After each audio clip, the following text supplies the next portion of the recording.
This is Blue Gold News Now, your spot for current events, campus news, and everything in between.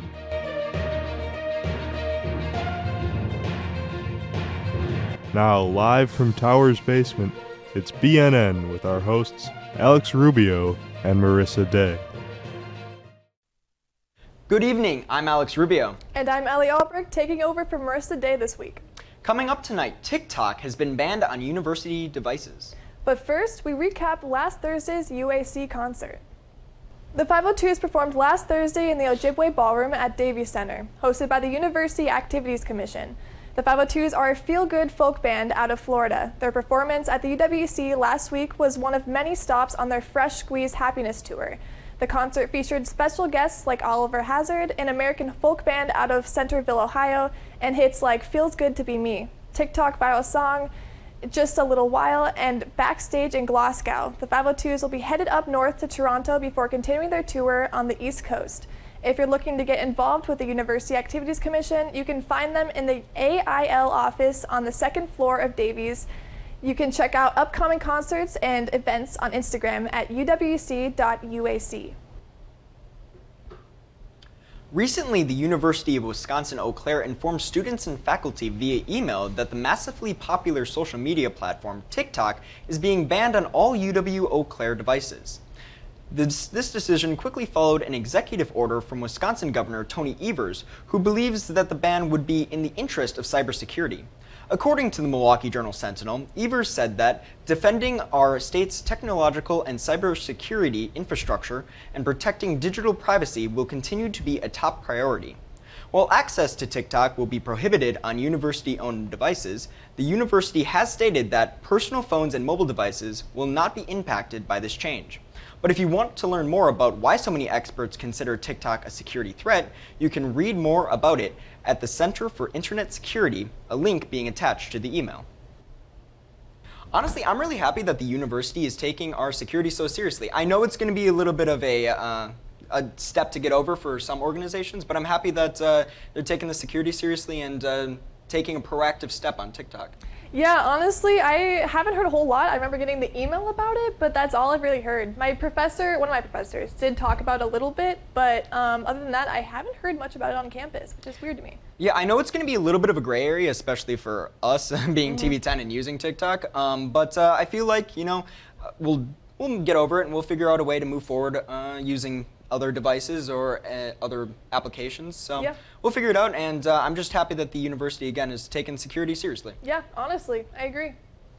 This Friday, the Fireball returns to UWC's Ojibwe Ballroom after a 2-year hiatus. The Fireball is an annual drag gala that offers many different avenues for student involvement and serves as a great fundraiser for the Gender, Sexuality, and Resource Center programming, most of which supports student social justice advocacy efforts. Over the years, Fireball has supported events like Q-Fest, the Civil Rights Pilgrimage, MBLGTACC, the nation's largest queer conference, and more. The Fireball 2023 will be hosted by Queen's Cocoa Latte and Chloe Wold. The lineup will include queens like Ava Destruction, Gemstone Tenteroni, and many more. If you're looking to be a part of the Fireball, you can find volunteering information as well as ticket information on the Fireball's website, www.thefireballuwc.com. I think we can all agree that the past few years have been fairly rough on people's mental health. In these trying times, it's important to take time for yourself and practice mindfulness. Thankfully, UWEC's counseling service recognizes this. BNN reporter Ellie Albrecht sat down with the representatives from the counseling service to highlight what mental health resources students have access to on campus. As we begin a new semester, the University of Wisconsin-Eau Claire's Counseling Services wants to remind you that they provide mental health services to all students. These services include group and individual therapy, mental health workshops and assessments, couples counseling, and even case management. Clinical counselors for UWC, Nancy Zhang, gracefully provided some information on their services and how to deal with being in a crisis. If you think that you need someone else to talk to and you don't have anyone else, just give us a try. If we aren't the person to support you, we'll try to help you find the right one, but it could be a relationship, school stress, deciding whether or not you want to change degrees. It could be emotional stuff, managing anxiety, It's just a crisis is something that you can't handle on your own, and you need someone to help you through it. So this whole mental health services I thought was really important to bring to students' attention, including ours in general. Just the entire campus, I feel like with all the recent events going on, is really important for everyone to know that there's actually services that can help their mental health and can stop them from doing anything that they'll regret later on. Yeah, I feel like one of the #1 things that a lot of college students discuss is that mental health can sometimes be rough, especially with classes, with exams, with papers coming due, and trying to balance a work and social life.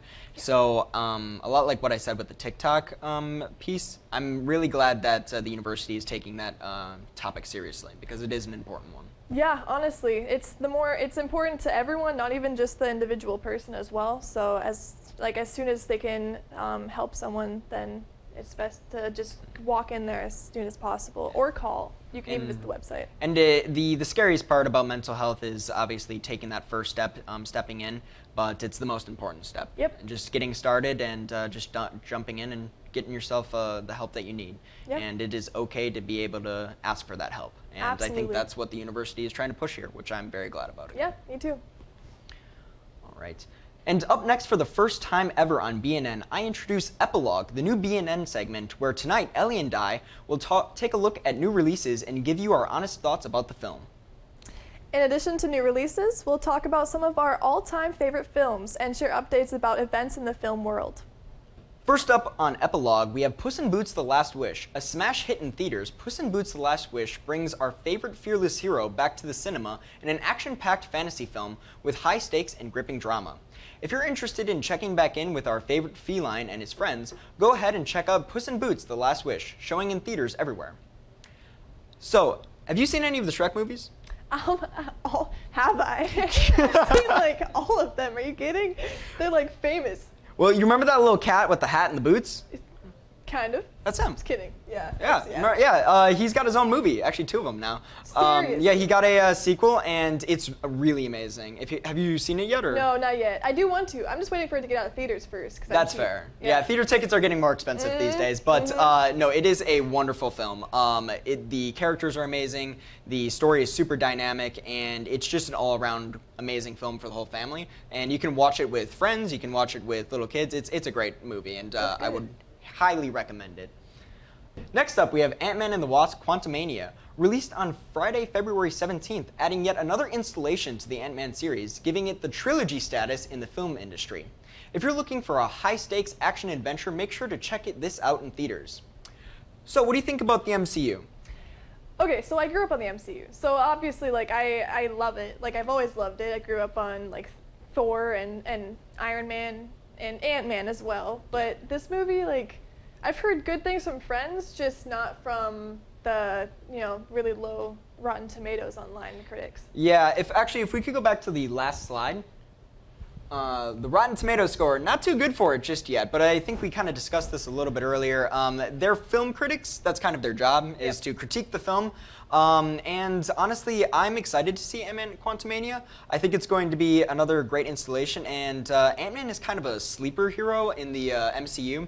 Not a lot is known about him, and he's kind of one of the lesser MCU characters. But just like Black Panther, it's a great film series. So I'm excited to see it in theaters. Me too, honestly. Soon. All right. Well, that's all we have for you tonight. Join us next week for our latest news, updates, and weather.